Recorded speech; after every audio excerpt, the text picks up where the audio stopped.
Hello guys, আশা করি আপনারা সবাই ভালো আছেন। আমরাও আল্লাহর রহমতে অনেক অনেক ভালো আছি। এই তো গ্রামের বাড়ি থেকে দান সেরে আসলাম। ছেলেরা বলল যে একটুকা বিরিয়ানি রান্না করে দাও আম্মু, তোমার হাতের বিরিয়ানি খাই না অনেক দিন হলো। এর জন্য আমি রান্নাঘরে চলে গেলাম। একটুকা হলুদ দিয়ে দিলাম, ডিম একটু কালার হলে একটু সুন্দর হবে, এই কারণে আমি একটুকা হলুদ দিলাম। আপনারা কমেন্ট করে জানাবেন আপনারা কিভাবে রান্না করেন। আসলে আমি যেরকম পারি ওই রকমই রান্না করে দিই, কিন্তু আমার ছেলেরা খেয়ে অনেক ভালোবাসে।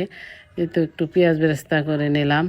আসলে দান সারা গ্রাম শহর মিলিয়ে থাকা অনেক কষ্ট, তবু আল্লাহ যেন কষ্টের মাঝে সবাইকে সুখ এনে দেয়, তার সেই দোয়াই করি সবার জন্য। সবাই ভালো থাকবেন, আমাদের জন্য দোয়া করবেন, আমরা যেন আরও ভালো ভালো ভিডিও নিয়ে আসতে পারি।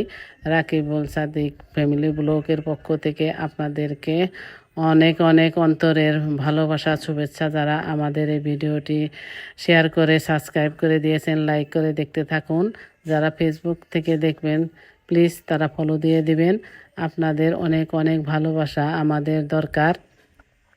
আমরা আপনাদের কাছে অনেক কিছু আশা করি। আপনারা যারা ভালোবেসে আমার এই ভিডিওটি দেখেন তাদের জন্য অনেক অনেক দোয়া করি। আল্লাহ যেন তাদের জীবন যাপন অনেক সুন্দর করে দেয়। আপনারাও আমাদের জন্য দোয়া করবেন। আল্লাহ পাক যেন আমাদেরকে জীবন অনেক সহজ করে দেয়, আমরাও যেন আল্লাহর পথে ন্যায়ের পথে চলতে পারি। ইমান আল্লাহ যেন আমাদেরকে মজবুত করে দেয়। আশপাশের মানুষ নিয়ে আমরা যেন সুন্দরভাবে জীবন যাপন করতে পারি। মানুষের সাথে মানুষ মিলেমিশে থাকলে আল্লাহ তাদের মাঝে বিরাজ করে। আল্লাহ বলছে মানুষকে ভালোবাসলে আল্লাহ তাদের মাঝে অবশ্যই থাকবে, আর অনেক পরিশ্রমের ফল তো অবশ্যই আল্লাহ দিবে। আমাদের ভিডিও অনেক পরিশ্রম করতে করতে একদিন সাফল্যের মাঝে পৌঁছাবই ইনশাআল্লাহ। আল্লাহর কাছে আমরা এই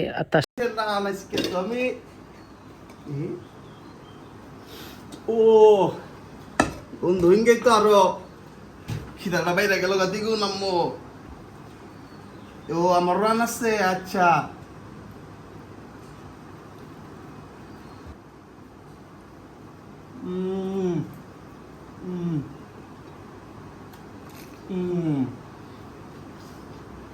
আমার আম্মু আজকে শুক্রবার আমাদের জন্য বিরিয়ানি রাঁধছে, অনেক সুস্বাদু হয়েছে গাইস। আপনারা সবাই লাইক কমেন্ট সাবস্ক্রাইব করে দেন। আপনাদের ভালোবাসা আমাদের সাথে থাকুক।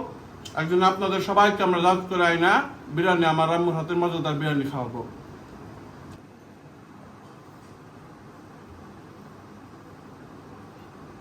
অনেক সুন্দর বিরিয়ানি, আমার আম্মুর হাতের রান্না।